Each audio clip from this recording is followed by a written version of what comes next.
Tifel ta' 4 snin tilef ħajtu wara li ntlaqat mill-mikrobu tal-meninġite.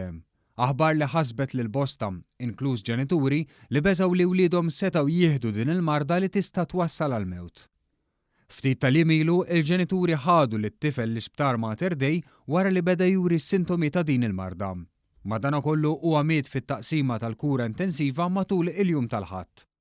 Dr. Tanja Melillo, kap tat-taqsima dwar il-prevenzjoni ta' mart infettiv fi ħdan is-saħħa pubblika, spjegat li ma hemmx lok għall-allarm e kif spjegat x'seħħ fil-każ ta' ċkejken. Dat tifel ġifieri kien attakkat minn bakterja li ngħidulu strep pneumonia, pneumococcal. Ġifieri hija tip ta' bakterja li ħafna nies tfal speċjalment ikollhom dat tip ta' mikrobu, ġifieri fi wara ta' griżmejhom, ġifieri jgħix hemm, kuntent ma jagħmilx sara lil ħadd. Imma xi drabi dal-mikrobu jitlalu nistgħu ngħidu u jattakka il-ġisem ta' dak il-persuna. U di kienet il-każ ta' dat tifel. Spjegat li sfortunatament xi drabi dawn il-mikrobi ikunu qawwija tant li l-antibiotiċi ma jkunux biżżejjed biex iwaqfu l-batterju. Ġieli jkun hemm nies li jkunu attakkati minn din il-mikrobu u jgħaddilhom, imma darba ikonna każ fejn tant ikun aggressiv li jirbaħu il-battalja. Fil-fatt spjegatilna li fl-aħħar 3 snin f'pajjiżna ġew irreġistrati 31 każ ta' meninġite. Fi 13 il-każ minn dawn, il-batterju kien tal-istess tip li laqat lil dan it-tifel.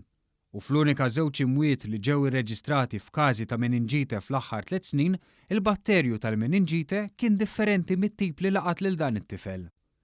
Dr. Melillo spjegat li anke li kieku dan il-mikrobu fil-każ tat-tifel għadda fuq xi ħadd ieħor, xorta waħda mhuwiex tankwiet, għax fil-parti l-kbira ma jagħmilx ħsara. Ġifieri daw it-tip ta' bakterja jgħixu ġofina u ma normali u ma jdejqu lil ħadd. Imma darba lil xi ħadd isiru jinbidlu il-forma tagħhom sotov isiru aggressivi u jattakkaw il-persuna. Imma daw it-tip ta' każijiet meninġite, jiġifieri qatt ma kellna f'setting jew ġo familja, jew ġo is-setting ta' post tax-xogħol, jew fl-iskola li meta kien hemm każ qatt ma kellna każ ieħor. Dr. Melillo qalet li l-awtoritajiet tas-saħħa ħadu passi mill-ewwel. Spjegat li dwar il-każ tkellmet direttament mal-ġenituri ta' tfal l-oħra fil-klassi tat-tifel li ġie effettwat kif ukoll mal-għalliema biex ikellmu lit-tabib tagħhom f'każ li jaraw xi sintomi fuq ulidhom. Mistoqsija x'jista' jsir biex persuna tevita dawn il-każi, Dr. Melillo ħeġġet lil ġenituri biex jagħtu lil uliedhom 3 vaċċini kontra l-meninġite. Qalet li dawn huma siguri u jgħinuna kontra numru ta' tipi ta' batterji tal-meninġite. Fuq kollox tenniet li ma hemmx lok ta' allarm. Ma nixtiequx li n-nies jgħodu jallarma ruhom, vera di hija traċedja, għalina wkoll bħala tobba, mbagħad meta jkun xi ħadd żgħir iktar hija traġedja. Imma din hija l-ħajja wkoll li xi drabi il-mikrobi sfortunatament jerbħu fuqna. Fil-fatt spjegat li każi ta' mewt kawża ta' meninġite sfortunatament jiġru mad-dinja kollha.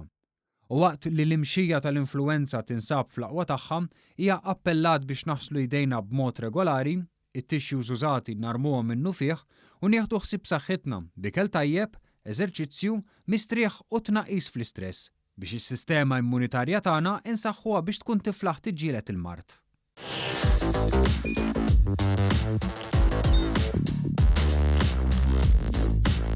Idħol fuq one.com.mt u hemmhekk tista' tara l-programmi kollha li jxandru fuq One permezz ta' One Play.